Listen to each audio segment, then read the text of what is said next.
Chilling? You ready for this? I'm ready. Yo, you know what's crazy?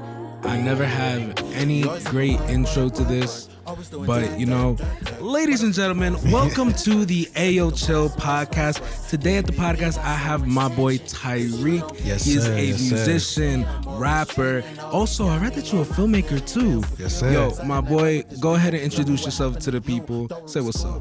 What's good? It's your boy Tireek. Originally from Brooklyn, New York. I'm an artist, like you said, filmmaker. You know, got my degree in film and media production, entrepreneur, just trying to be a everyman all around. But yeah. That's what's up, bro. Yeah, no, bro. Hell yeah, bro. So I want to get a little bit into, I like to start with all the artists, where they from, because, you know, we're obviously going to get into music. We're going to get into a lot of things. But really, like, where are you from originally? And then where are you, like, based out of now? Yeah. So originally I'm from Brooklyn, New York, Bed-Stuy specifically. I grew up there. I lived in Brooklyn until I was about 10. Then I moved to Staten Island, where I stayed until I graduated high school. And then after high school, I moved out to Arizona because I went to college at ASU. And that's when I really started to take the music seriously.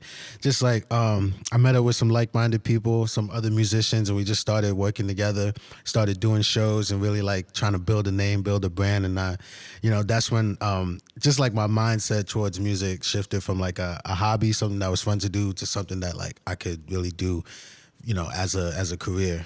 Yeah, dude, that's sick. So did you start rapping out in New York, or did you kind of just start rapping when you went to Arizona? Yeah, actually, I started rapping when I was, I was like always rapping, like freestyling for fun, but I recorded my first song when I was like 12 or 13 years old. Yeah, I went to, because my godfather, I make music with him. His name's Drew. He's featured on 100, if you ever heard it. He got me into like actually recording in the studio, and I just fell in love with it. Yeah, so I was like 12, 13 years old, recording my first song over a Drake beat. And from there, I was just like, yeah, I love it. So I just kept, you know, recording songs here and there. But like I said, just for fun, you know, putting them up on SoundCloud and everything. But when I got to college, I actually started like putting it up on streaming platforms and really trying to like push myself. Word. Let's stick around that age though. Let's stick around 12. So was 12 when you first started freestyling, when you started rapping or like performing at all? Performing, not really. So my family used to call me Tireek the Entertainer. Because I was always doing something like dancing, singing, anything. Like I loved Michael Jackson as a kid. So bro. Yeah, I was doing the moonwalk, the kicks and everything. And so I always knew I wanted to do something with entertainment. I started rapping really like how most people do, just freestyling at the lunch table, really with some friends. Like we always had music playing at home. Like my grandfather used to pick me up from school every night.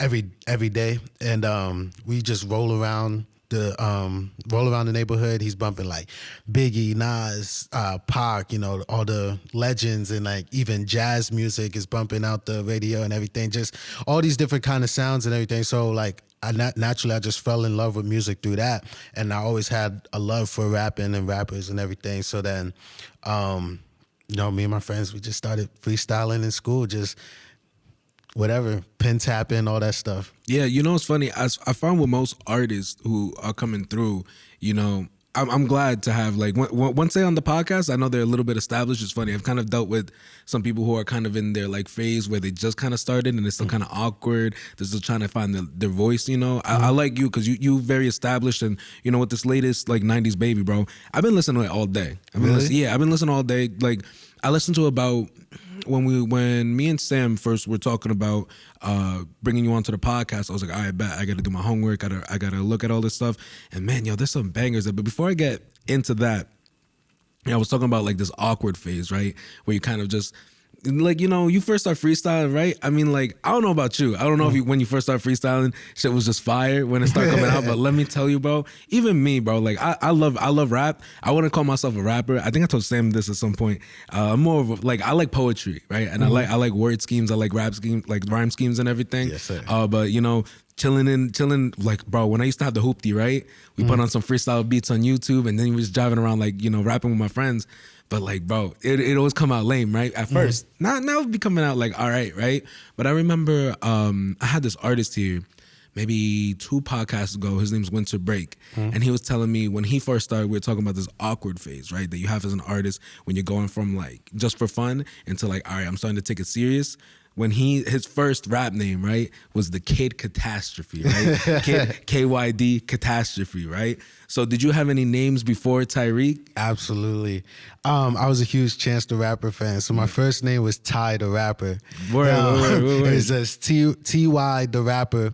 And then I shortened it to Ty, and then eventually it went to Tireek. But definitely had an awkward phase. I think it was more awkward because when I first started like rapping and recording songs, I was trying to be like other people, like be like my influences. So like I said, like recording over the Drake beats, trying to do chants here and there, like trying to do too much, and then it just sounded weird because like, when it's not genuine, like when it's not you, but like you said, you're still trying to figure everything out, figure out your sound, how to tell your story and what exactly your story is. Cause you live in life, your story's still, happening every day. So it was definitely weird at first, a little cringy, but definitely honed my skills and developed it a lot more. So now I feel like I just got to a point recently, like with 90s Baby and then the music that I'm working on now, where I feel like I know what my sound is. And I think this next year, like all this music that I plan to release, it's gonna be like more me than any other song that I've put out, any other project I worked on. Yeah, because you know what? I have a lot of artists that I see. My background in all of this is sound engineering. I graduated William Patterson with a degree in sound engineering. Bro, I've loved helping people with their music. I've loved like making music since I was little too, right? And I think, if you look my discography up, I only have one song out, and it's like a heartbreak song, and it's not rap, it's not anything. It's basically like this little indie guitar thing, right? One of the things I've always like looked up to when I see like artists like you and other artists come in is the amount of work you can actually put out and the consistency with it. Because I think that's something that artists really don't understand.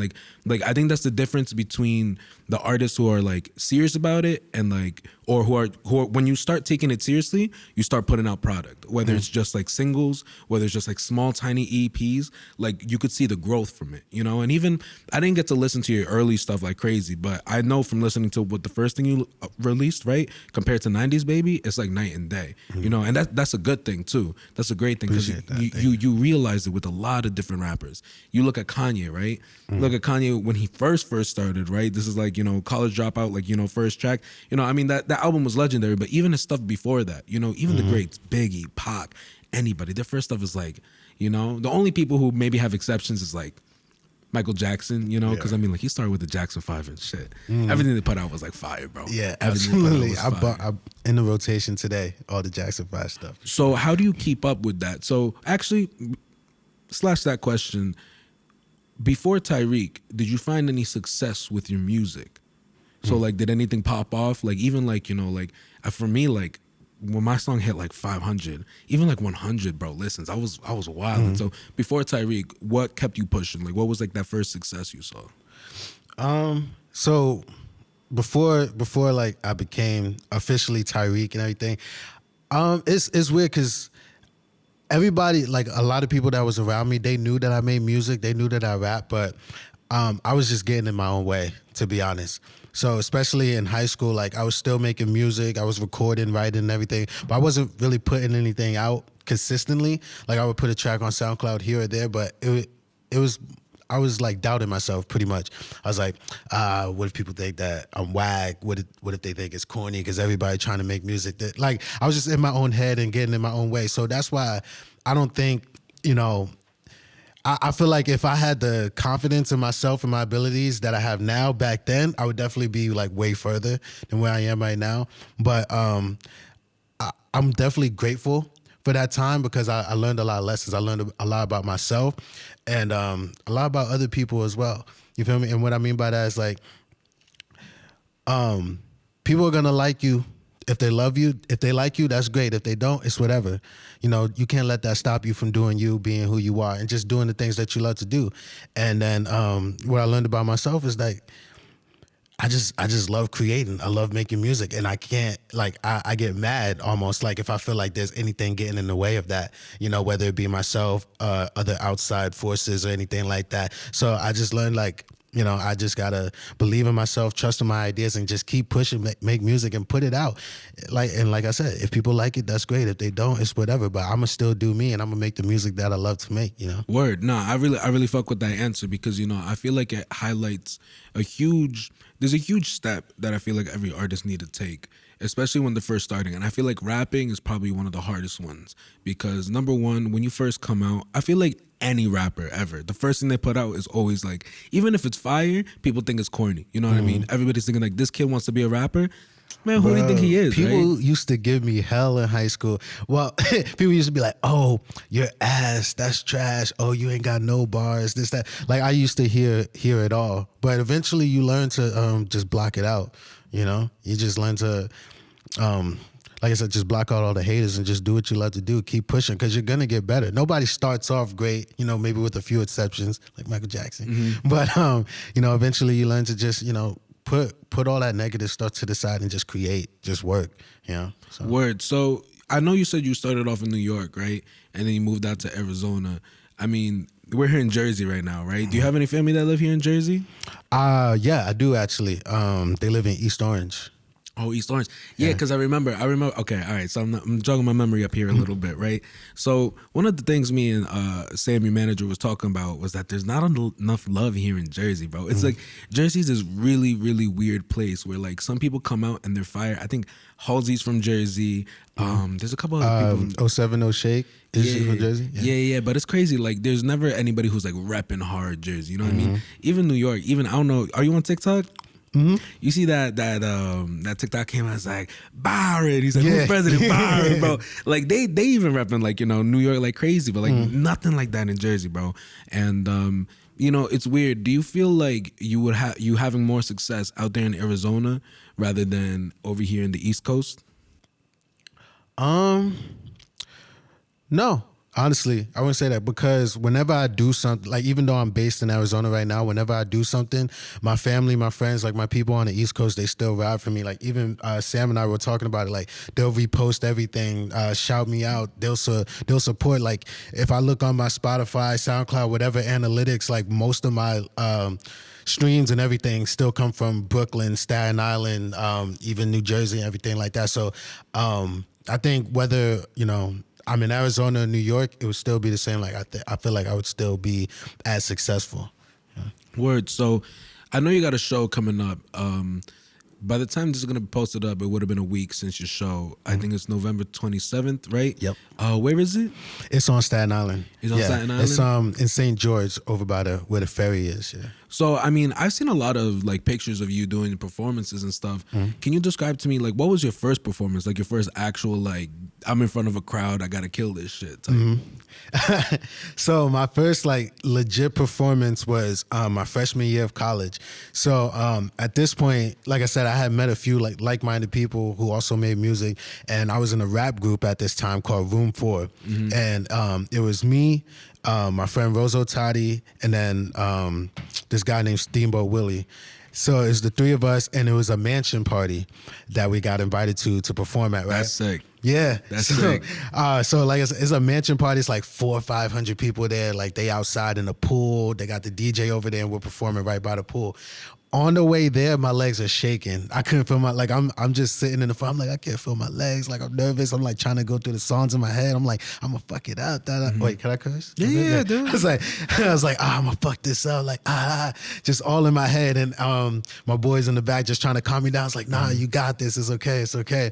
But even to this day, I still get nervous right before shows. But it's like once I start and I'm in that moment, all that goes out the window, and I can't explain it. Literally, I'm shaking. I had a show in Prescott, Arizona, not too long ago, in front of my biggest crowd, like 2,000 people. That's sick. That's sick. Yeah, it was super dope. But literally, I'm standing on the side of the stage, like shaking. I feel like I'm about to throw up. My whole body just like feels numb and everything. Until I literally run up onto the stage. I'm like, right.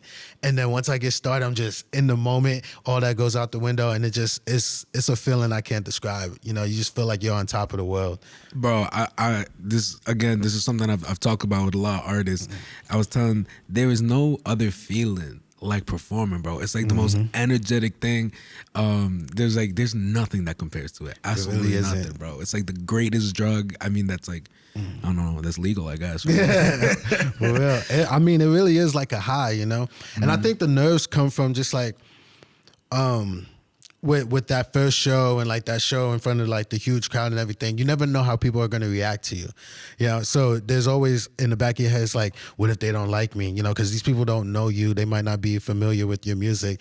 But you know, every show is an opportunity to make people, you know, to get people to know you, to make them like you and become a fan or follower or whatever. So it's like once I'm on that stage and I see people like vibing with me and they're giving me that energy, I'm like, okay, yeah, I'm here right now. Like I'm in this, and yeah, it's just I can't describe the feeling. I love performing. You know, every single chance, whether it's a small intimate performance or like a huge one, it's crazy. So, you know, you're talking about like 2,000 people performing 2,000. That's a lot of people, bro. I mean, like, I cannot imagine that like happening at least in Jersey. I can see that happening in New York, right? So, who exactly are you performing for? Like, are these like, you know, like that show, for example, was you headlining it, or was like other people headlining it and you were helping open? Like, can you describe to me what it is? So what it was is it was like this event called Survivor. And it was like a 3-day long event where like ASU students and like students from like other universities within Arizona, Vegas, and even California and everything, they all got together and they competed in like a series of events and everything. It was really cool. They had like different teams and everything.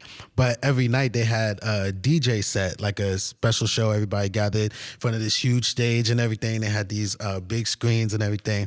So the DJ Swevin is a friend of mine from ASU. Like we had classes together. Word. So he was like, what if you came up and did a song? Whatever, would you be down for that? I'm like, yeah, of course I'd be down for that. So it was a mix that he did, just like an original beat or whatever. And I had wrote the verse the day before. So, and that added to the nerves as well. So I came down to Prescott. I wrote the verse the day before. I only had a day to memorize it. So all day I'm just like going over it in my head, like over and over and over. And then I just got out onto the stage and I did it like perfectly. Didn't even mess up. Even though I was like messing up when I was rehearsing it, like once I was actually on stage doing it, I just like, it's like one of those moments where, you know, you just gotta appreciate those, because it's like a once in a lifetime kind of thing. Hell yeah, if dude. that makes sense. Yeah. Hell yeah, bro. I completely understand it. Honestly, I give you props to that, because there's some songs like I've had years to memorize it. I still be like, it happens, bro. Have you ever messed up anything on stage? Absolutely. I mess up a lot of times. Not so much recently, but definitely first starting out. A big thing is like you just gotta, you know, brush it off. You know, act like you didn't even do anything, like you didn't even mess up at all. I remember there was this one time I was performing at this ASU show, and I tried to do like this little chant with the crowd to get them involved, and it didn't work out. I was like, if you like this, say that. It just didn't work out. It was embarrassing, but you just gotta brush it off and act like you didn't even mess up or anything. Just keep it going. So, but yeah, I definitely messed up before, but I feel like, you know, it builds character and it makes you a better performer, a better artist all around. So yeah, dude. You know, it's funny. You talk about, you know, having rap groups. So are you still part of what'd you say the name it was of the Room 4. Room 4. Are you still affiliated with that rap group still, or you guys gonna broke up and stuff? Yeah, so we split up back in 2019, I want to say. Yeah, so originally it was me, Roso Toddy, and Steamboat Willie, but Will had left school and moved back to California. So then that's when Jeremiah Lonely Leonard took his place. It was 3 of us.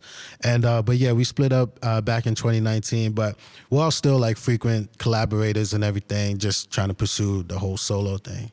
Yeah, dude. How's that? Because I used to be actually part of a rap group, believe it or not, and we performed. I think our biggest performance, I think, was like one of like 3 performances we did was in SOB Lounge out in New York City, right? Okay. So we did a show there, and we were called Melting Mindset, right? Okay. And it was like a group. Man, we had like a person who was just a producer, me and another engineer. His name is Mercy Morning. Then actually Tristan was in it, which is Sam's assigned to, right? And Tristan was in it, and then I think there was 2 more people in it. This kid named Alvaro Moore, and then this other kid who kind of just left after like the first like 3 weeks a month. He's a crazy sick rapper. He just got a lot of life things to deal with. Fuck, I forget his name. Dave Tobo, I think his name was. I forget what his rap name was. But bro, I remember when we would perform, and it's just weird having that many heads just kind of like working on something together, right? How was the experience with like working with other artists? Was that your first time working in like a collaborative group like that? On that scale, yeah. Cause like I had friends back in like high school and everything that we would rap together here and there, but actually sitting in the studio space, coming up with concepts and writing together and like producing the beats or like throwing out ideas while, cause Russell was the producer while he's producing the beats, and just like sitting there for hours on end working on a song or a project and everything. That was definitely my first experience doing that, but I like it a lot because it teaches you how to collaborate. You know, it teaches you how to communicate with other artists. It teaches you how to express yourself and communicate effectively. So I'm so grateful for those times. And then, you know, we're all like brothers, but we still bump heads at times. You have creative differences. Maybe there might be egos or something cause you to like, have words with one another. Bro, but I get the ego shit, bro. Hell yeah, bro. Sometimes it get there, yeah, bro. It happens, you know. It really does happen, but I feel like it's just because everybody's so passionate, you know, and everybody just wants to be great and create something great and beautiful, you know. So it's never like, you know, malicious or hateful or anything, you know, nothing that you can't bounce back from. So yeah, it's definitely interesting collaborating with other artists, but you can learn a lot about yourself and, you know, about working with others from it. So I love collaborating now. Like 90s Baby, you know, I was working with a few of my close friends, even family on that project. That whole project was produced by this guy named Ben that I met at ASU. We worked together to figure out like what kind of direction we wanted to go to and everything. It's fun. It really is fun. So what do you think is the biggest thing you learned from being in that group before y'all broke up? That's a good question. Dang. Nah, you good, bro. That's a tough one. I would say the most important lesson I learned is just don't be afraid to use your voice. You know, don't be afraid to speak up. Like if you have an idea and you're passionate about something, like be vocal about it and don't just go along with what everyone else wants to do. If that makes sense. So like, you know, a lot of times in the group, just to like keep the peace or just to like move forward, I'll just be like, yeah, whatever you want to do, you know, whatever. Even if it might not have been like beat that I was too fond of or a concept that I was too fond of or like aesthetic decision or anything like that. Sometimes I would have just been like, yeah, whatever. You know, just speak up. You know, if you feel a certain way about something, then just voice your opinion because you want to make sure that you're satisfied and happy with whatever end product, you know, you have. You know, so. Yeah, dude. So let's talk a little bit about your music process and how you get into. So do you produce as well? Do you make your own beats? I'm trying to learn. All right. No. Sure. That's dope. That's dope because, you know, it's weird. When I got into music, I got into this weird thing where I felt like I had to do everything by myself, right? And I think there's a certain stigma against people who don't make their own beats sometimes. But it's like, who cares, bro? Like, just make the music, bro. Honestly, at some point, I feel like I'm probably like some of these YouTube beats, bro. I don't know if you ever go like whatever type beat, you know what I mean? Silk Sonic just came out with this. I was like, damn, Silk Sonic type beat. I was trying to look for something, you know? But it's weird because I feel like when you don't have to focus more on the beat, like you can focus more on like, you know, other things like lyricism, like rapping, like finding your voice, you know? And I think like I said, I think you really got that rap part down. Like I feel like some people still kind of trying to figure it out.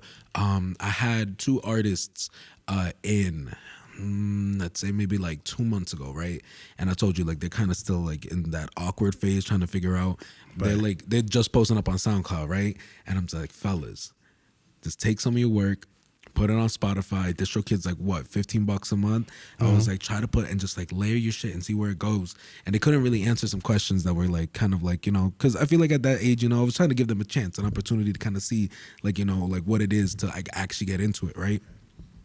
And I think where I was trying to go with this, I actually don't know where I was trying to go with this, but going to like, creating your music, right? So what's your process kind of start out with, since you're not making the beat? So what are you kind of looking for? Are you listening to beats more? Are you kind of just trying to feel something you like? Like, what is that like for you?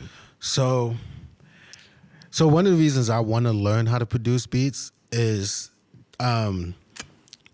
to make the way I work more efficient, meaning like if I'm working with a producer or another artist, like I'm able to communicate like what I want sonically better, and like I'm able to like just like kind of craft that sound easier. But usually, yeah, I'm on YouTube and I'm looking for beats, and it's a process for me because I'm very picky. It has to get me in like the first like 20 to 30 seconds. It's all about a vibe. So like I'll literally spend maybe like an hour to 2 hours looking for different beats until I find like that sound where like I'm hearing like, oh, this is it. This is the vibe. And then in terms of writing, I'm super hard on myself. I'm like a perfectionist during every stage. Like during the recording process, it could be very tedious for me, but I love it at the same time because I'll re-record as many times as I need to. Like I want to make sure like every word comes out as crisp and clear as it can. Every line, I just want to make sure everything sounds like authentic and cool. Like everything has to be good. And then like when writing, so you're saying all these things like authentic, cool. Like what makes your lyrics that? Like what sound exactly like do you mean you're looking for? So what I mean by like authentic, like I just want to make sure like when I'm writing something, I want to make sure that I'm able to get something from it, like that it resonates with me first, So like music, one of the reasons why I really like making music is it's like therapeutic for me, So I want to make sure when I'm writing something that I could get something from it, that I'm learning something from it, and that it just resonates with me because music has the ability to heal people. It has the ability to make you feel certain emotions, help you work past things. I've talked to a bunch of people who said like a certain artist in their album saved their lives and everything like that.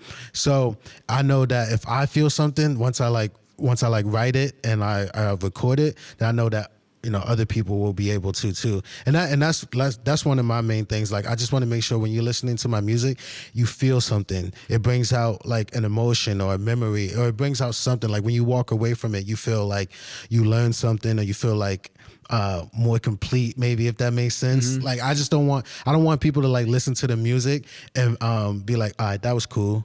And then they don't come back to it. I want people to come back to it and just like, run back a certain lyric and just listen for the vibe or the production or anything like that. So when I say genuine, I just want to make sure everything's real. Everything sounds natural. Like it sounds natural coming out of my voice. I mean, coming out of my mouth. I don't want anything to be forced. I don't want anything to be less than perfect. So when it comes to your rapping, what artists do you think you like resonate more with? Like who are you taking from? Like let's say like even right now. My 3 favorite artists of all time, in no specific order. Mm-hmm. Andre 3000. Damn, that's a good one. Nah, hell yeah, that's a good one. He's a storyteller, man. Mm-hmm. And just the way he writes, I would just love to take a trip inside of his mind one day. It's just beautiful. It's like real poetry. Mm-hmm. Just love Andre 3000. Kendrick Lamar, of course. And Jay-Z. Those are my top 3 favorite rappers of all time. But right now, I listen to a lot of Smino. Smino's popping, bro. Yes. Smino's slept on. Slept on, bro. Absolutely. One of my favorite artists right now. I listen to a lot of Smino. Let's see, Earth Gang. Earth Gang's wild too, bro. Their sound, bro. Their sound is just like, it's specific, bro. Like I felt like when they first started coming out, like a lot of people didn't fuck with them because it's just like so different.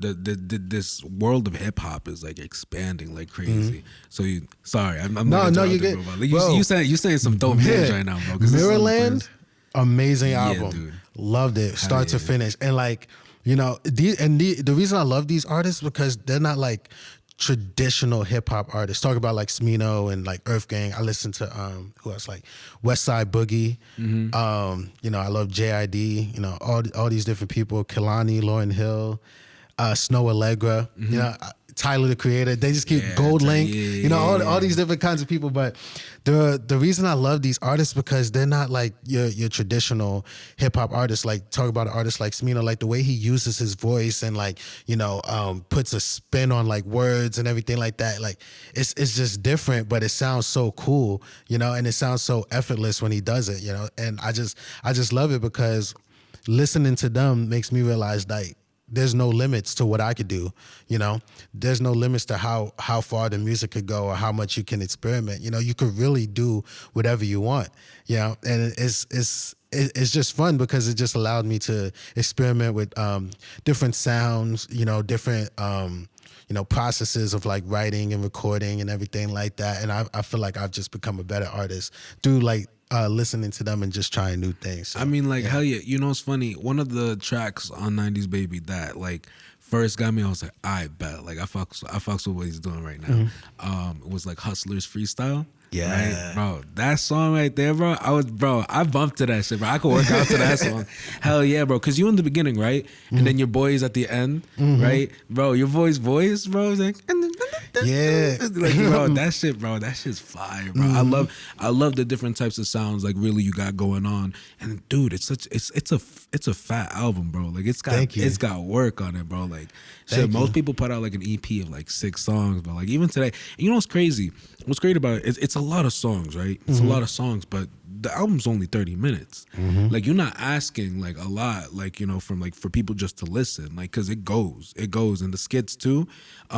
One of the skits, your mom calling you? That was my actual mom. Yeah. So talk to me about like some of those skits. I mean, I know like I think like one of them was probably like, you know, like I guess like pre-planned or whatever. Was the voicemail pre-planned too, or was it kind of just something you had on you? So it's funny. So my shout out to my mom because she's always been super supportive of like everything that I do. But I just hit her up. I was like, Ma, I want to get you on this album one way or another.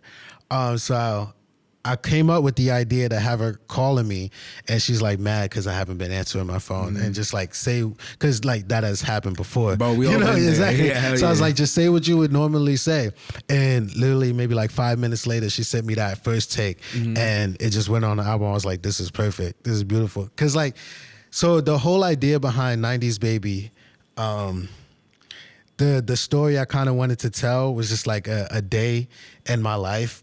And like it could be like summertime, like any time of the year, but it's just a day in the life. So like when you start off the project, I'm waking up in the morning with my girl. You know, it's sunny days. It's a beautiful day. And then like as you follow me throughout the day, like I'm at the party. Me and my girl had an argument, and then like she calls me back. We good. We get back on good terms. Then my mom's calling me. She's like, "Where you at? You think you going? Like, get back home right now." So you're just following me throughout the day, from morning to the night. So 90s Baby is kind of like just like the sunset and the end of the day after everything happened. But I just wanted to pay homage to like the music that I grew up listening to while still putting like that new school flavor style on it. So if you listen to like certain songs, you could kind of hear the influences. So like with Hustler's Freestyle, a lot of like Neptune's Pharrell type inspiration, Fantasy, that was like heavily influenced by like what Fab was doing, Fabulous. Trying to think what else she got, 150 Cent, you know. So like each song kind of has different inspirations, but I tried to like make it my own. Yeah, dude. Nah, I really think it's sick, and it's crazy. I think I have over here like 90s Baby's kind of the one where you're talking about your mom a lot, right? I think that's super sick. Like if you don't know about me, I'll let you know a little bit about me. I actually have my mom passed like 2 years ago, right? Oh, damn, sorry to hear that. Thank you, bro. And like since then, bro, it's like I've just been learning so much from like, you know, like how important it is to have like supporters in your life, right?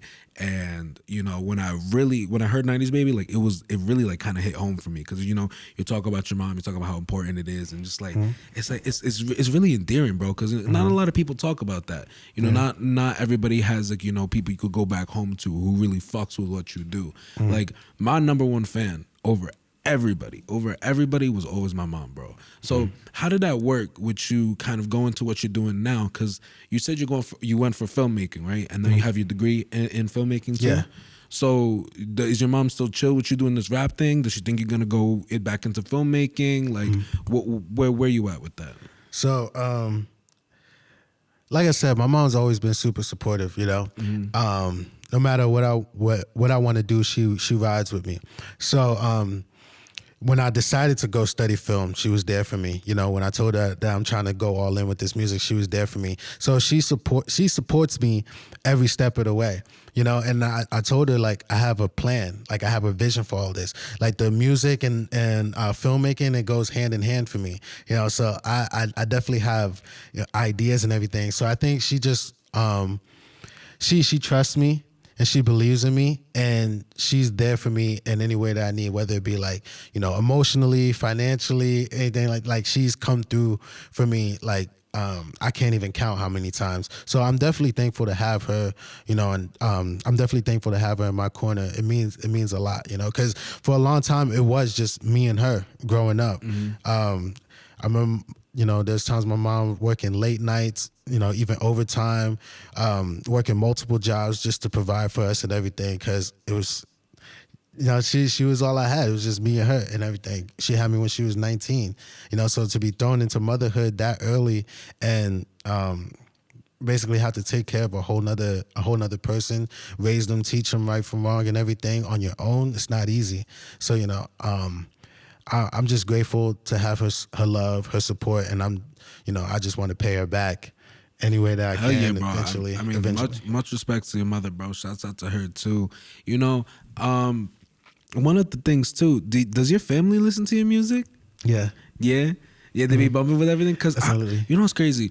I probably have to listen again, but you know, I think it's always funny being an artist and letting your family listen to your music, because I feel like as artists, you know, it's the most vulnerable we are, right? And sometimes you just be putting shit in there, and I don't ever be thinking like, oh, like my mom's gonna hear this, oh, my dad's gonna hear this, right? You know, like I remember I don't have this song out right now, but I have like a love song, right? And it was just like, or even my boy, we were talking about Winter Break, the other rapper I had here, who's based in Patterson, he wrote this song, and it was like the first mad sexual song he ever wrote, right? And he was just like, I forget what the song's called, Poseidon, right? And so it's like, you know, like Pussy Poseidon is like one of the things he says in the song, right? And he's like, yeah, when my mom first heard that, she was like, my ears, yo, I don't want to hear that shit. But like this mad sport, does your family like hear any of the shit you be talking about? Did they kind of like joke around? It's funny, when I first started recording music, like going back to how I said my mom supports me, like she supported me making music, but she did not want me to curse in my songs, because she like knew that my family would probably be listening and everything. So I was not allowed to curse. So when I got to college and I started like, you know, cursing in my songs and making like more mature music, she was like, oh.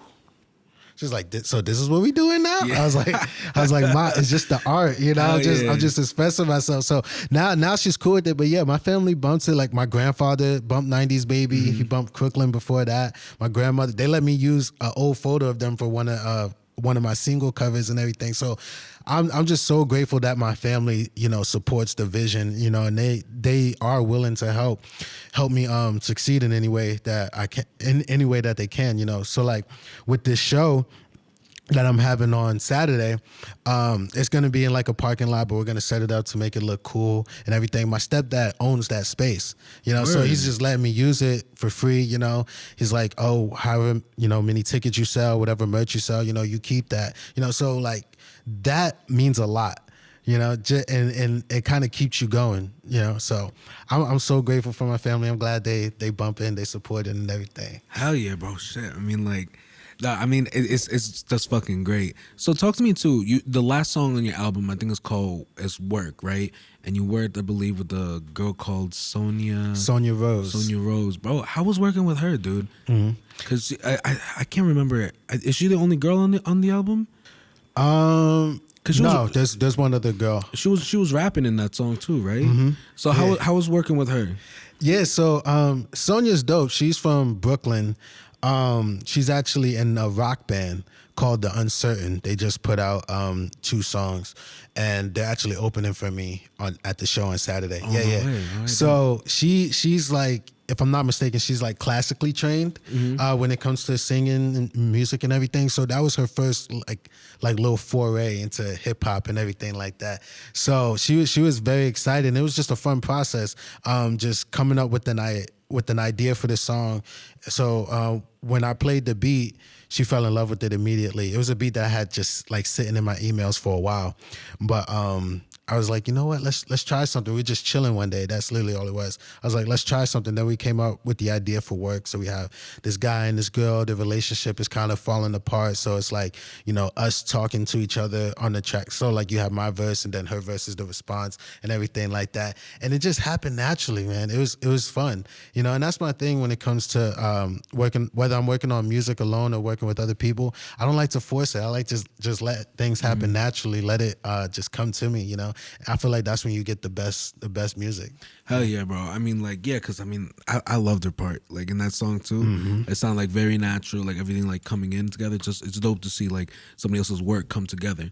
So talk to me a little bit about, you know, your background with this filmmaking stuff, right? Because I'm not gonna lie. It kind of surprised me. I'm not calling you out or nothing, bro. Don't take no offense. But I know you're a filmmaker, but when I was looking up your YouTube and stuff, you only have one music video out, right? I forget which song it was for. But it was for work. So when's the next music video coming out, bro? Are you gonna be directing it? Like, how does that work? So I'm actually working on 3 different music videos right now. So those are going to be coming very soon, most likely next year. But yeah, film is just something I've always been very passionate about. So I don't really tell too many people this, but I used to have a YouTube channel. If you look it up, you can still find it. It was called Mr. Mask. I bet. It's funny because when I made that channel, again, so my mom didn't want me like showing my face online. Yeah. She just felt weird about it. So I made this fucking mask out of computer paper. Just cut it out, whatever, attach the strings to it myself. And I used to wear it in the videos, and like me and my friends used to get together and make like comedy sketches. And like at the time, iCarly was popular and everything. So we were like, oh, we're gonna be the next big like internet sensations. We was watching like Fred, Niga Higa, Smosh, like all those YouTube guys are like, oh, we're gonna be the next big thing. We never became the next big thing. But we all had that phase, bro. We all had that phase. And like I would always get hyped like in school if we had like a video project, this, that, and the other. Like I would come up with like little scripts and like, so we were just always doing like little sketches and things like that. And I just fell in love with it. When I got to high school, I joined the like media and communications program, it was called, and like I learned more about video editing and things like that, photo editing, all that stuff. So like I've always just been the type of person to just create and think of different ideas and everything. So naturally, when it came time for me to go to college, I already knew what I wanted to do. You know? Word. No, that's sick. So now with this, with the filming, do you fuck with a lot of different movies, or like are you a movie buff? Yeah, I like to say so. Yeah, because my boy actually, one of my best friends, his name is Bobby. He actually went to UArts in Philly, right? And he's actually a film major. So I actually got to do a couple of like film stuff with him. I was actually we did a short film I for his thesis, right? Did you have a thesis too? Yeah, we had they didn't call it a thesis though. It was called the capstone. Capstone film, yeah. Yeah, so I was in his like thesis, capstone, whatever, right? We did like a short film like on my mom, and like we like I think I cooked. I'm Peruvian. That's actually my background. Yeah. Dope. So I don't know if you ever had Peruvian food before. Nah. Yo, bro, I'm gonna have to try it. Bro, I will send you all my favorite Peruvian food, bro. Man, I love food, so it goes crazy. What's your background? So to be honest with you, I do not know. But that's something I always wanted to learn, just like my ancestry and everything. I actually signed up for Ancestry.com website, and I got back pretty far. We're like in the 1800s right now, but we're gonna see how deep we could go, because I definitely, I feel like it's important for everybody to know like where they come from and their history and everything. Hell yeah, bro. I actually want to do that stuff too, but my dad's kind of crazy. He was like, the government's gonna know exactly where you are. Like, you're gonna give them your DNA and it's over. And I'm just like, all right, dude, then I won't do it for a little bit. I'm gonna hold off a little bit. you know, because he's all about the conspiracies and shit. It's weird. Yeah, I feel it though. Are you into any conspiracy? Because I mean, you said you like Jay-Z. Apparently, you're part of the Illuminati and shit. I don't believe that. You don't believe that? I don't believe that. I mean, okay, some theories might like catch my attention. I'd be like, okay, that kind of makes sense. But I don't really play into the conspiracy theories or anything too tough. How you feel about music right now? You know, we're living in a really cool era where pop is hip hop. That's what's popular right now. Everybody's getting in on hip hop, and it's weird because like I don't necessarily know what the future looks like, and I feel what the real future looks like, even though it's not highly accepted and not really popular right now, is artists like Smino, is artists like Earth Gang, you know? I feel like where it's moving, I feel like it's not even dope enough to have just sick bars, you know? And there's nobody, I don't even think there's anybody right now who could compare it to like an Andre 3000, like putting out bars like that, you know? I mean, the only person I could think of, I mean, Kendrick, but Kendrick is his own, like, you know, animal, you know what I mean? Like, he does his thing, but if you put Kendrick and Andre head to head, like, it's like, damn, like, I don't know who would really win that. That's a good point because I don't think I could think of anybody either. But in terms of like, how do I feel about music right now, where it's headed?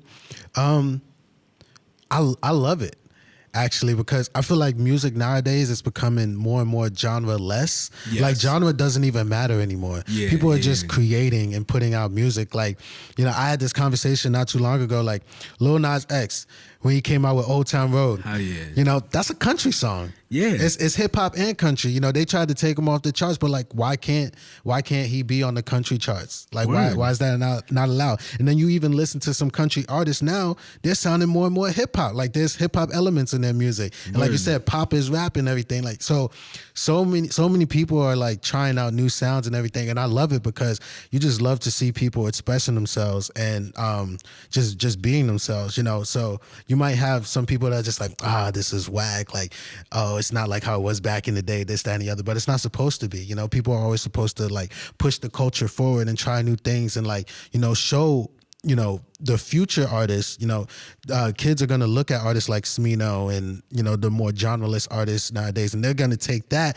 and do something even crazier with it. And I think it's great. You know, I think it's going to lead to, you know, some beautiful stuff in the future. Hell yeah, dude. I mean, like, the future looks crazy because I also see like a lot of people getting more instrumental with a lot of their things. I mean, when I first heard How to Pimp a Butterfly, right? All those jazz, like, you know, like themes in there, like the artistry behind it, the meaning of everything. It's just like, it's wild. And like, even for example, X, right? XXX, I never know Tentacion, right? Yeah. Bro, I thought he was gonna change the whole music game forever. I mean, I still believe that, bro. I mean, like, obviously he's not here. If he was still alive, he definitely would have. Yeah, bro. Because I mean, I think about this all the time. Who else would have been able to pull off a screamo song with Kanye West? Like, I forget what song it was called, but it was on his last album, and he had a screamo song with Kanye West. I don't even fuck with screamo that much. I mean, like, there's some screamo that I fuck with, right? But like that, it's like you're opening the world. If you're a person who really fucks with your artist, you're gonna almost fuck with anything they put out if they really try. You know what I mean? Like, if Jay-Z put out, I mean, like, Jay-Z's put out like rock stuff, like, you know, before. But I mean, like, shit. If Michael Jackson tried hip hop, I would be like, and he would start rapping, I'd be like, all right, let's see where the fuck this goes. You know what I mean? I mean, like, I wouldn't care. I want to see, especially if you're loyal. Loyal is healthy, like, you know, your artist. So I'm kind of trying to think. So now you're in a really great position. You got management behind you, right? How did that happen? It happened through Lonely Leonard, actually, because her and Jeremiah, they went to school together, and I met her through him. And one day I hit her up. I asked her, I was like, "Hey, would you be interested in managing me?" Because like, I take myself seriously as an artist, and I take my career very seriously. And I knew that in order to help take my career to the next level, I need management. So, Word. And I love the way that she moved with Jeremiah and like everything that she goes hard for her artists, for the people that she works with, and I love that. So I'm happy to have her in my corner. So how has that changed like the game for you? Because what were you missing that she's kind of added on into like what you do? So I think it definitely makes people take me more seriously.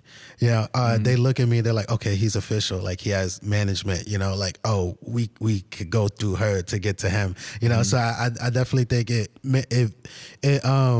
makes people look at me in a different way, and then to just have that person in the corner who's gonna like fight for you and like speak up for you and make sure that you're not getting fucked over or anything in any situation. Like it's definitely good to have. Yeah, bro. I mean, like even the experience with like like me, bro. Like I was like, I mean, I just had a podcast with her, right? And I'm just like, and she's like, oh, like my artist wants to do this, and I was like, all right, dope. And I was like, I'm gonna just confirm with her and shit, and then we're just like confirming over the DMs. I'm like, all right, shit. I was like, am I allowed to DM him? Like, does everything have to go through her? Like I was like, shit, I don't know, bro. But it's funny getting comfortable with it and shit. Like it's actually really dope to say like you got management behind you. Building a team is so important, and building a trust with people is one of the hardest things too, man. It's something I struggle with. Because even for this, I used to have like a partner with this. We ended up breaking it off, and I ended up just taking over the whole podcast, right? And I think the biggest problem with why we didn't work out is like, trust issues and like, things not being done. But it's great when you finally meet another mind that kind of can match what you give, you know? I think that's always hard. You could throw a lot of things, and it's like, if it's getting thrown back in a good way, it's like, oh shit, finally, like somebody who cares. I mean, it really is, when working with a team, it really is all about communication, like full transparency, making sure you're on the same page every step of the way. And that's what keeps, the bond tight. So I think we communicate really well. I'm always letting her know what's going on with me in my life and my career, especially being that we live in different states. It's definitely we definitely have to keep in touch and make sure that we're always on the same page. So that's what it's all about, and that's what any relationship really, outside of just professional relationships, communication and transparency is key. Word. So what is like, so I know right now we not at like the highest peak, right? So what are you doing kind of right now to support your lifestyle and support your dreams and aspirations? Like even with like, for example, winter break, right? I know I keep bringing them up, but it's so dope to see people who are so fucking into what they do, right? And then we first met together working at Cinnabon together, right? Really? And that was like years ago, bro. Like I started at Cinnabon like 2016, and he's been working there like maybe 8 years maybe now. Like he's been there for a while, but he still does it because it supports what he loves to do, right? So do you have any like side hustles that you're doing besides like like rapping? Yeah. So I recently worked at this place called Sophie World. It's a photography studio. It's like a do-it-yourself photography studio, and it was a cool place too because it allowed me to make a lot of connections because we have a lot of social media influencers like TikTok, Instagram that come through there and shoot content and everything. Because we have a bunch of different booths set up and all that.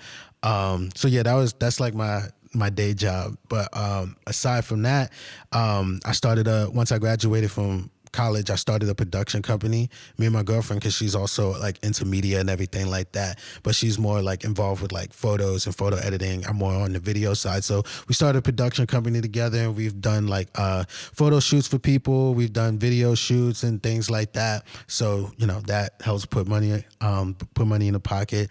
But honestly, this next year, like I've really been I have plans for 2022. I'm just trying to just monetize, and I mean everything. So like by this time next year, the goal is to have like multiple streams of income. So you got the music streams, merchandise, shows. I'm starting up a YouTube channel. The production, like just all these different streams of income. I'm trying to have them all like jumping and everything. Yeah, bro. I mean, I got the same ideas, bro. I want to do since I'm a sound engineer, like there's a whole bunch of like bullshit out there for people. Like we're listening through Audio Technicas right now, right? The headphones, like these are dope, and they're sick, and they'll give you sick quality. I would mix like music on these headphones, right? I mean, obviously there's better stuff, but like for example, these headphones are like $100+ or whatever, but you get your money's worth, right? Meanwhile, people are buying like $350 beats, and it's like, bro, you go into the technicals of it, man, you overpaying, bro. You overpaying by a lot. And then there's even like the all these small little new earbuds that come out, right? You had the ones that were released by Ray J, right? The Raycons. Yeah. Then you have new Beats ones that are coming out like every year. AirPods, bro. I don't know if you fuck with AirPods, bro. I like AirPods. They're cool. The AirPod Pros, bro, they don't fit my ears, bro. Bro, I be working out and they fall out, and I get so pissed off because it's like, for me, I'm a very like I don't want to say I'm frugal, but I'm very careful with my money, bro. Oh, Like, me if, too. if I want to buy something, like too. even everything on my body right now thrifted. Just thrifted, you know. I love that's the way to thrifting, go, bro. bro. I love thrifting. I love the vintage looks too, and sometimes you find some things that are dope. There's this website. It's called Back Market. It's not a sponsor, but please fucking sponsor me. I could use the cash. But bro, they sell like the newest things like half price, you know, and it's just because they're used or something, right? As soon as you buy something, it loses value, especially an iPhone, right? Yeah. And they have like a year guarantee to like, if anything like fucks up with it, you send it back and then it's like boom, it's like they'll send you a new one or equal value or credit, right? Back Market? Yeah, bro. It's put me lit, on. bro. It's lit. Bro. I put everybody on. They seriously don't sponsor me, but I tell everybody. sponsor about this it, bro. man. Come Hell on, yeah, what you doing? Please, bro. Please, fuck, bro. I'll take $1 an episode. Shit, bro. I don't care. But I like, you know, the AirPod Pros are like $250, like almost $300, right? I forget how much they are, but they're expensive as shit. And for it to be that expensive and not even like fit in your ear properly, like I tried all the sizes too, and I actually had to go on Amazon and I bought like this plastic thing that like has like the little hook, so you could just kind of put it in there. And even like when I'm working out, I get sweaty, and bro, I'm a sweaty man. I'm a little thick, right? So I mean, like I get there, right? And they just fall out, but. Yeah, bro, multiple streams of income, bro. Like I was even talking to you before we started recording, some real estate, bro. Like real estate, I want to get into real estate. Dude, do you have your license? I don't have my license. See, I was gonna do it. I was actually gonna get my real estate license this year, but I decided not to because the market. I feel like the best time within like this year and the past year was like right before COVID hit, bro. Because everybody, or like right during the beginning of COVID, everybody was scared as shit, bro. And so many people got like lucky deals. My brother-in-law got like a 2018 Honda Civic, like I don't know if it was an SI, but it had a VTEC in it, right, bro? It was like I think it had like 8,000 miles, bro. It was like brand new, dude. The person sold it because he got scared. He was like, yeah, I just need the money, whatever. Like, I think he sold it for like $9,000, something like that, bro. Brand new car, dude. Brand new. And I was like, shit, $9,000 for it. And bro, he's rolling with it now everywhere, bro. All the money he saved, he just put back into it and shit. It's like, it's lit. And the housing market right now is like, it's insane. At least in Jersey, I know like things are kind of going crazy in like Arizona, Nevada, Texas. A lot of the real estate out there is booming. But over here, like for example, a house next to me that's not even renovated, just had the kitchen renovated. One floor, like old as shit, like the whole house is just old, bro. Like it was valued before at like 250 because everybody's moving from New York to Jersey. Everybody's moving, all the prices are going up, everything's getting inflated. Bro, the house almost sold for $400,000, dude. And those people would have to put another $200,000 or at least $100,000 to make it like nice, you know? And I'm just like, shit, bro, like who's paying for that? And like, you know, when they moved in and my other neighbor moved out, they came from like the high end part of like Northeast Jersey, you know, I'm talking about like right around Fort Lee area and shit. Like all these people moving from like the higher end places to like the median places, and it's just driving everything up, you know? It's like it's crazy. Like I really want to get, like, what I would like to do is I would like to rent out a building, maybe like a 2-floor building, rent out the top space and just have the bottom space as like, you know, like the commercial property just to do the podcast and everything. That's what I really want to do. Yeah. And then get the LLC started and everything. Put it down there as like, you know, like a business and everything. Yeah. Take out the taxes, bro. I'm all into all this. That this shit, is how you know this man is going to be successful. Yeah, bro. I think hard about this. Finances is so important. I don't know if you do you know what credit card training is? Nah, bro. Let me put you on. Bro. Let me put you on.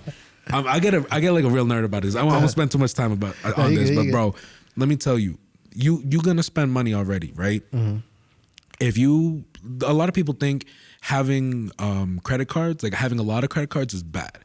It's not bad if number one, you know what you're spending, and number two, you just keep track of it. But those are already two things that people are terrible at, right? Yeah. So there's a lot of cards that give you points and all this stuff, and it's like oh, who cares about the points, right?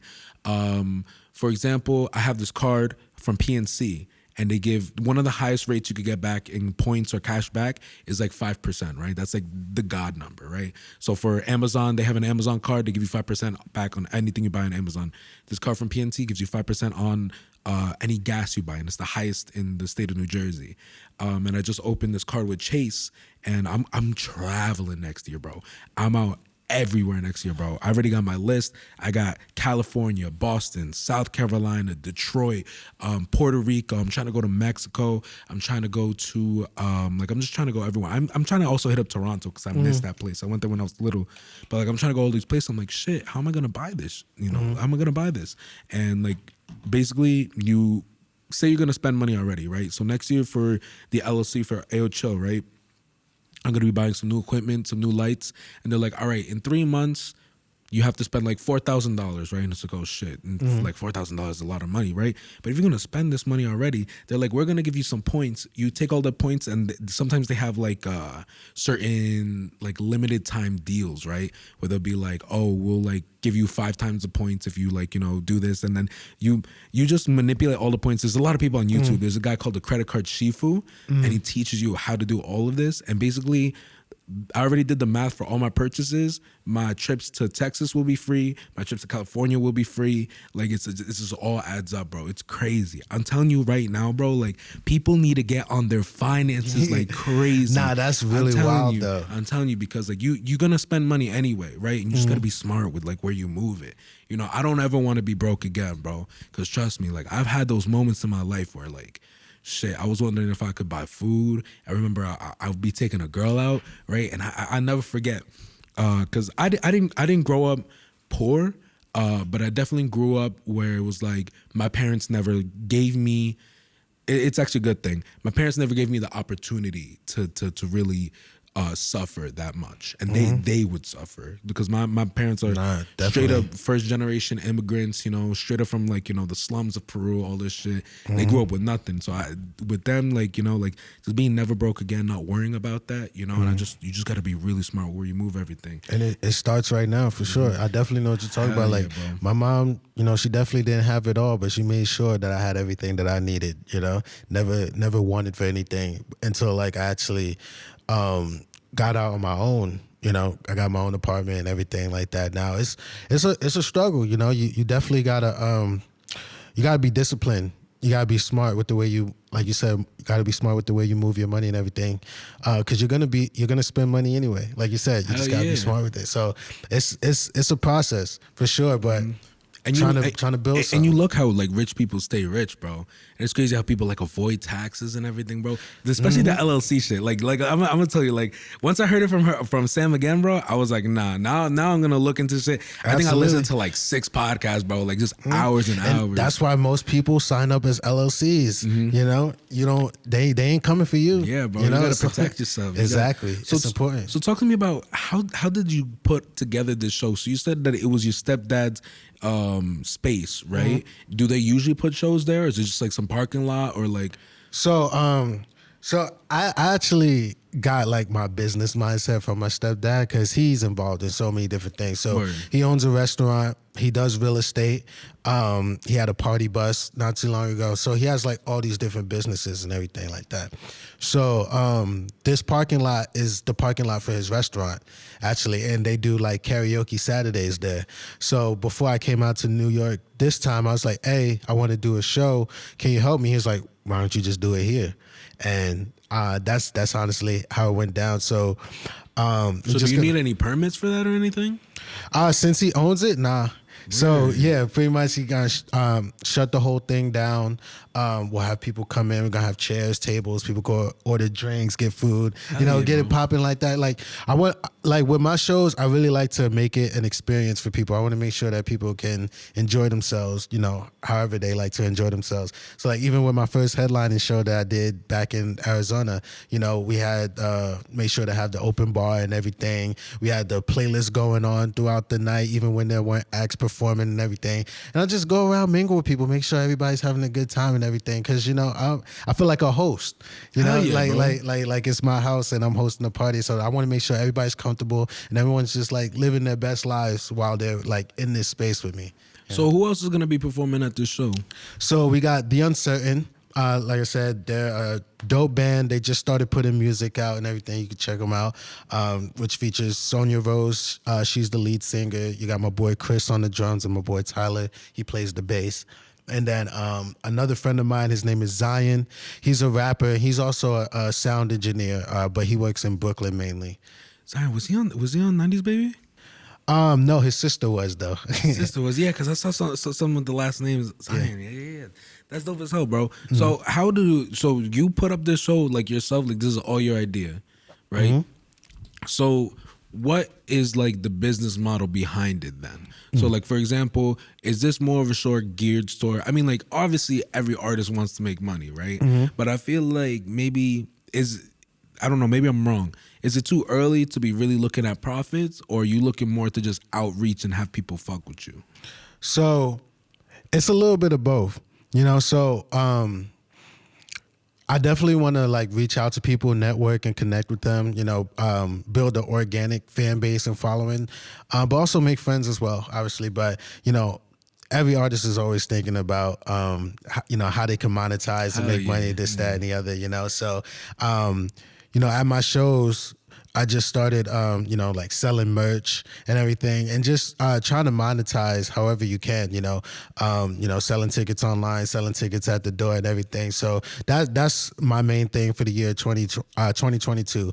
Number one, have fun. Number two, monetize. So figuring out how to just like maximize the opportunity to, create income in every single aspect of music making or filmmaking or anything. And how are you guys selling tickets to? Like, who are you selling tickets through? Are you selling it through like an app? Selling tickets online right now through Eventbrite, and then we're also gonna be allow people to buy tickets at the door as well. Yeah. And how much will you be charging? Is there like a difference between door and like online? So online, tickets are $12. There's a service charge of like $2 or so, but it's gonna be $12 as well at the door. Word. Mm-hmm. So how do you come up with like a 12? Is it just like something you feel, or something like you feel like you work towards? I feel like 12 is kind of like standard. I know most shows, especially in Arizona, they charge 12, but it depends on like the size of the venue, how much they charge for you to book the space. You want to make sure that you make your money back. You're not just like breaking even or like losing money or anything like that. So, all that comes into consideration. So like with my first headlining show, the Rebel Lounge, they don't charge up front for you to rent the venue. So what they do is, for example, my show is all ages, and then they take $400. Like once you reach $400 in ticket sales, they take that and you keep whatever is left, pretty much. Mm-hmm. So that's how it's like, okay, so if I charge X amount for the tickets and we sell at least this amount, like we'll be able to pay them and still walk away with a nice bag ourselves. Mm-hmm. So you really just got to think about those things. Yeah, of course, dude. Mm-hmm. So also, when it comes to organizing this, right? Mm-hmm. Like, is there already like a stage set up for you? Is like that all taken care of?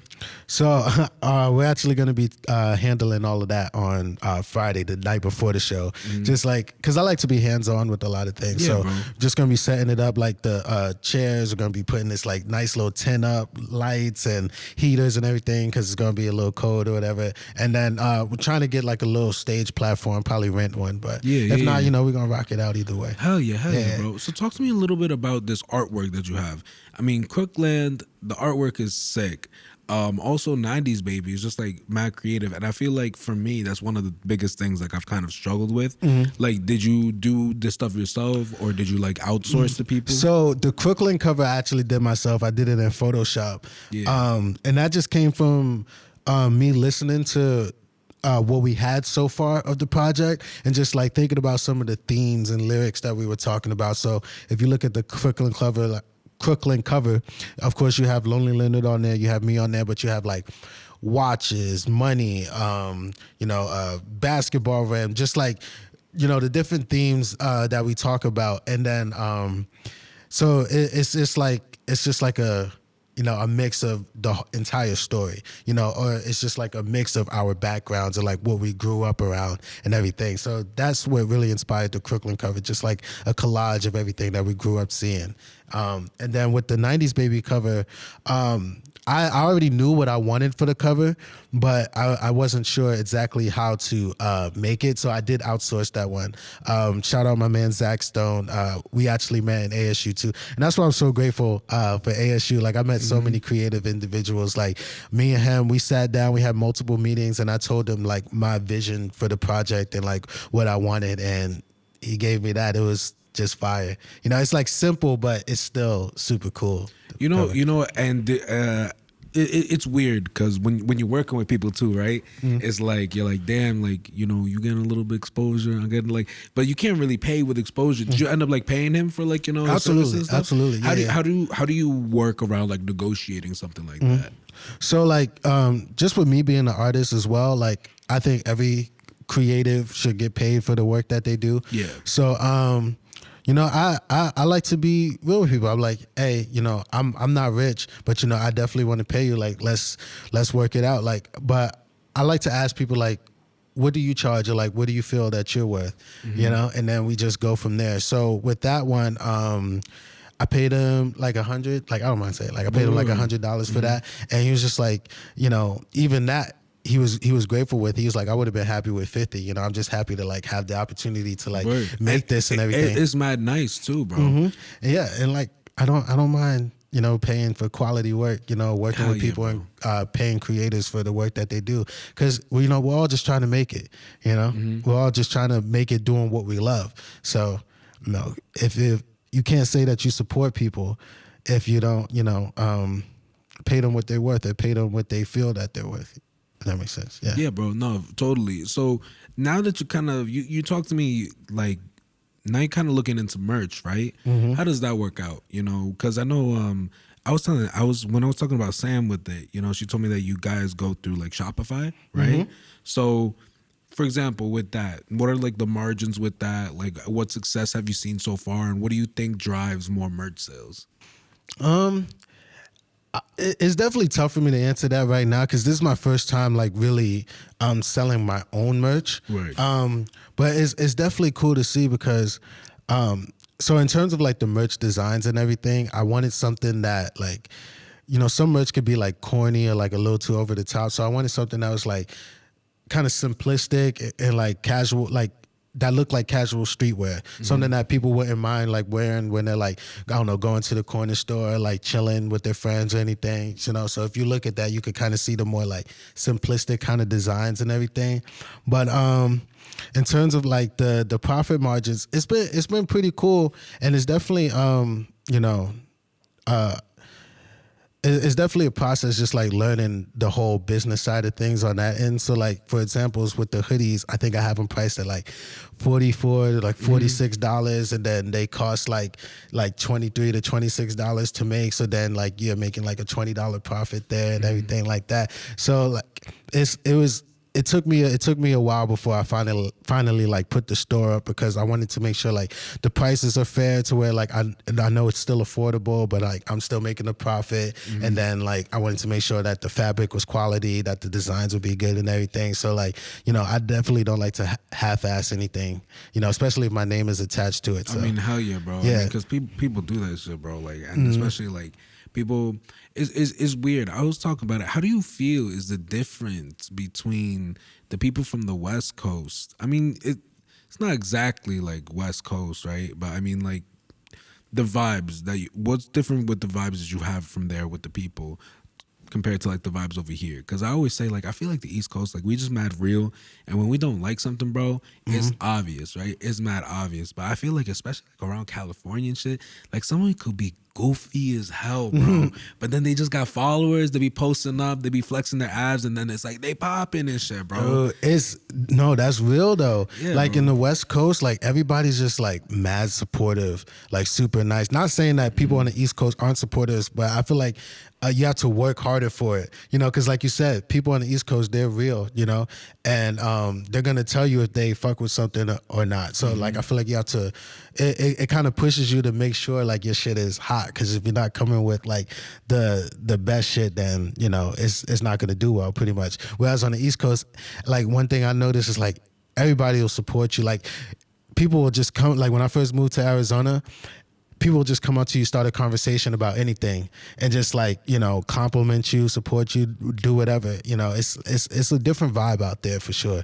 You know, which I really like. You know, so it was easy. It's easy for me out there to like make connections and network with people and collaborate with different people because everybody's just so open minded. Like they're just so open to it. Whereas on the East Coast, like yeah, you still have that, but like I said, you have to work harder for it. I feel like, you know, you just have to like prove yourself. Like you have to show people like why they need to, you know, rock with you. Whereas like out there, people just rock with you just because, you know.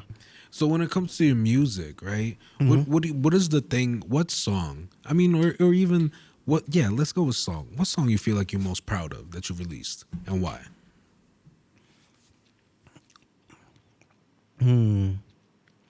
I would say "Let It Go," and the reason I say "Let It Go" is because that's the song where like I really. That's the first song I released where I was like really experimenting with something different because that song is more like a house track, you know, a fun like dancey vibe and everything. And like I like listening to music like that, but I never actually tried to make a song like that myself. So I think that song led to like my kind of like shift and like my artistic shift in music and just like trying, you know, experimenting with different sounds and trying different things and just like pushing myself to tap into different vibes and everything. So I would say that song for sure. And where can I find that song? Is that on 90s Baby or is it? No, so that song came out back in 2019, but it's on all streaming platforms. Yeah. Wait. Yeah, because I'm just looking at some of the stuff here. Because even like you have, is Neo an album or is that a single? It's a single. Bro, tell me about this picture here on Neo. Honestly, man, I can't even explain it to you. So like I was just chilling. For the people who are listening, basically I'm looking at this guy who, I don't know, looks like he has like a hat on with sunglasses and there's a plant on his head. Yeah, that's me with the plant on my head and everything. Yeah. So yeah, that was I was literally chilling with my friend Russell Bozo Toddy. He's a photographer as well. So he had engineered that song and everything, mixed it and all that stuff. And we needed a cover for it. So we were just like trying to think of ideas. And he was like, yo, take this hat, take these glasses, like, you know, sit right here. He was like, wait, I don't know, I feel like it needs something else. Puts the plant on my head and then just slaps the photo. I mean, like, it's pretty classic, bro. I like it. I like the vibes you got going on here, bro. I think it's super dope. And it looks like you talked about using your family photos as like, you know, like for like, you know, the album covers or like the single covers. You got Spend It too, right? Tell me about that. So Spend It is one of the songs off of Crooklyn, the collab album that I did with Lonely Leonard. And that song is just about kind of like unconditional love, you know, somebody being there for you and loving you and supporting you no matter if you're like, you know, driving the nicest car, like walking or taking the bus, you know, somebody who's just going to be like in your corner no matter what. So that picture is actually my grandparents around when they first met each other when they were younger, and they have that unconditional love. You know, they ride for each other. You know, and that's something that like I aspire to have one day. They've been together for I don't even know how long, but I actually uploaded that song with that picture without their permission. Like I crossed their eyes out and everything, but like I thought they would flip out because my grandmother, she doesn't like being on social media or taking pictures, and like same with my grandfather or whatever. But they were surprisingly cool with it. Like once they found the song and they listened to it, they're like, "Oh, you could have told me. I don't mind. Like I like it." Da, da, da. So yeah, it's just I just wanted to showcase that like that special bond and unconditional love between people because you know it goes with the song. Yeah, you know, it's crazy. I think it's a perfect segue into one of the last things I wanted to talk to you about. You said that your grandma doesn't fuck with social media, right? Bro, personally, bro, I hate social media, bro. Me too. I hate it so much, bro. And I hate that it's probably the biggest part of our businesses, you know, reaching out and everything. I think this is the first time I've been doing this podcast for about almost a year, I think a year and a half maybe, right? And this past 3 months is the first time I've been like consistent on it, working hard as hell. And like, I could see the growth. Cause I remember when I first started this shit, bro, I had like 20 followers. Not even, bro. I remember we had like 8 followers, and it was just my closest friends. And I was like, guys, follow it. I'm fucking around. Like, just do it, right? And now it's becoming like something bigger and stuff. But man, like, I just don't give a shit about it. Like even Snapchat, like I'm not a big Snapchat person. Either, and honestly, I mean, you said you have a girl, right? I mean, like for me, I'm using Snapchat to flirt. You know what I mean? Like, that's really it. You know what I mean? Like I don't find anything else. I don't like telling people what I'm doing, but it's especially in Cali, like it's such a big thing too, because you see all these other people. That's how they get. Like you're telling me Jake Paul, it comes out with like a hip hop song or something, and people think it's hot. They don't think it's hot. They just fuck with him. You know what I mean? Bro, social media is really like a full-time job. Hell and it's yeah. draining. Even like my job at Selfie World, our manager wanted us to post at least 1 to 2 TikToks a day. I'm just like, it's a lot because you got to think about the content, shoot it, edit it, like put it out and everything. Like social media really is a job. I know Sam gets on me sometimes. She's like, you got to post consistently and everything. I'm just like, it's because the algorithms, bro. Like they fuck with you, bro. Like even with TikTok, bro. Like I'm trying hard to get into TikTok. Like like I like actually TikTok is mad addicting. It's one of those apps.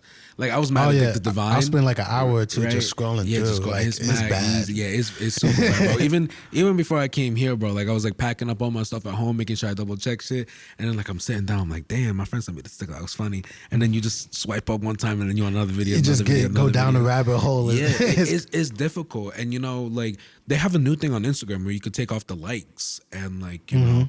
Like how do you feel about that? Like you think, because I don't know if you did it to your account yet, or if you're planning on it. Like, do you think that shit matters? Yeah, I do turn off my likes, and the reason I do it is because like I don't like when I was younger, or I want to say like when I was in high school, like even now sometimes like I go on social media, I get sad and like I just get down on myself because like I'll see people posting, they're getting all this engagement, all these likes and everything. It looks like their lives are super cool, and now I'm just sitting here looking at it. I'll just get sad, just like, damn, what am I doing?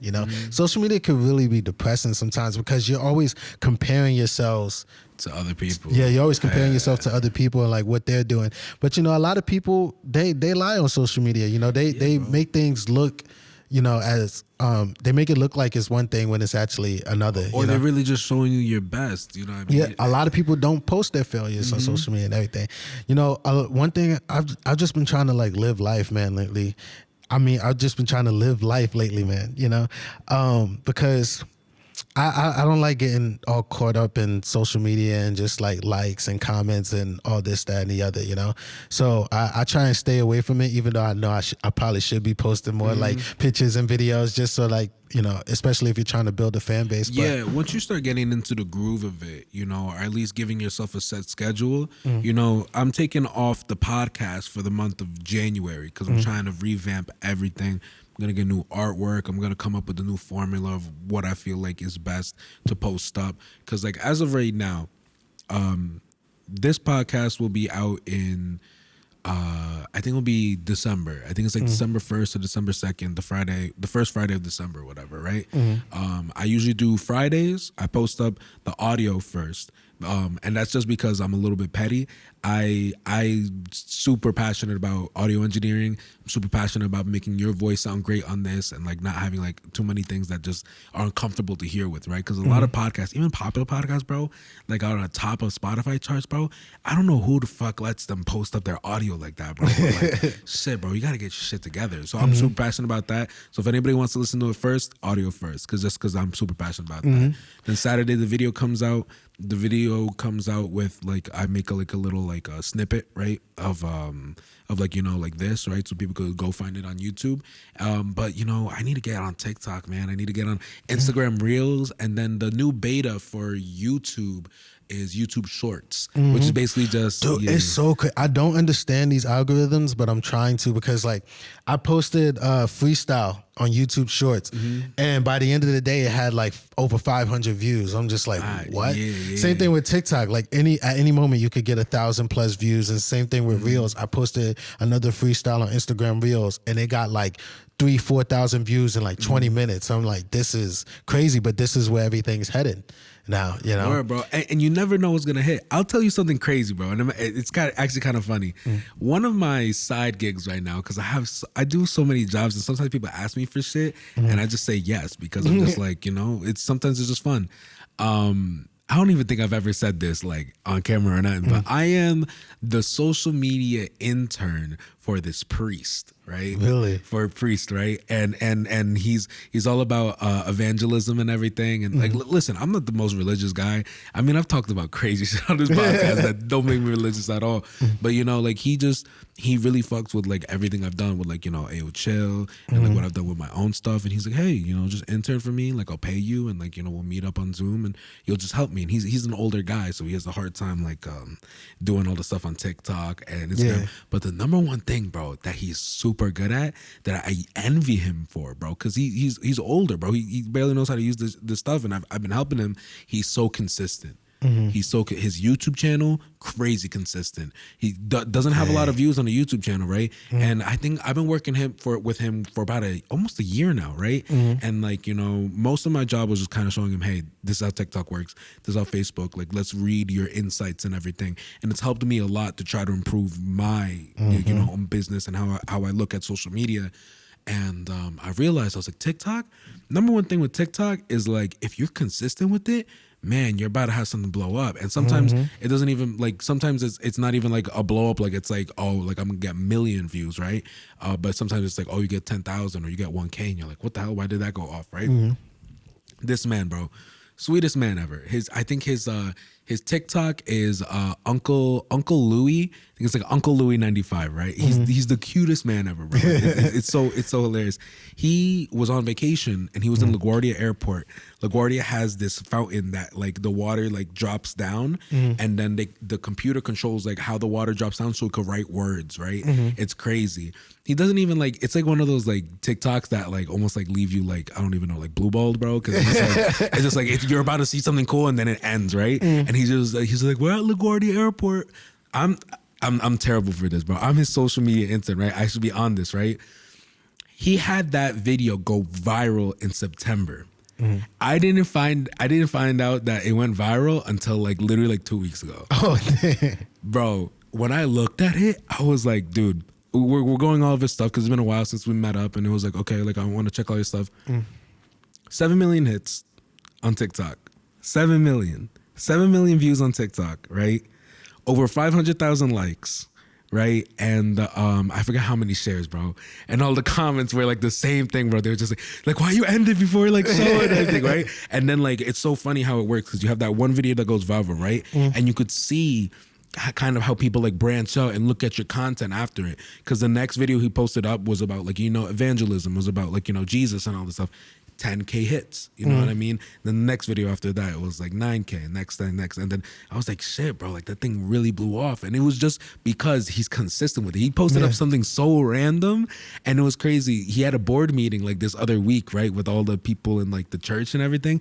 And they went crazy over it, bro. They're like, this is the wildest thing that ever happened, bro. And then they're like, yo, your social media intern is something else. And I'm like, bro, all I told him to do was be consistent because he's so talented at that, bro. And I'm just like, for me, it's just like, that has to be it, bro. That has to be it, because something's got to blow. I envy that too. It's hard. It's hard, bro. And you get so depressed too, man. It's like, it's crazy. Even with this podcast, I've had weight problems my whole life.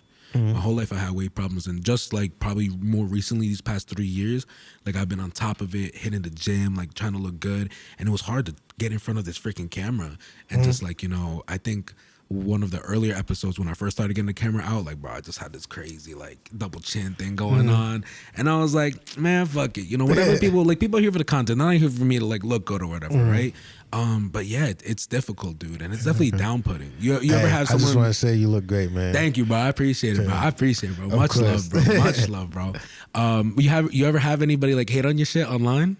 Dude, I mean, if you ain't got no haters, you ain't popping. Hell yeah, bro. Hell yeah, bro. That's how I think about it. Absolutely, you know, especially on TikTok, because like I said, you know, you never know what TikTok is gonna blow up. So I've had TikToks that, like, I had this one TikTok hit 130K. I had another TikTok hit 39K. And you always get those haters, but you just pay them no mind. Like I'm to the point right now where I really just block them all out. Word. Because they're irrelevant pretty much. Like you can't let anybody stop you from doing what you want to do. So like, hate me, hate my music, hate my grind and what I'm trying to do, but like I'm still gonna do it. Hell yeah, bro. So do you remember your first hater?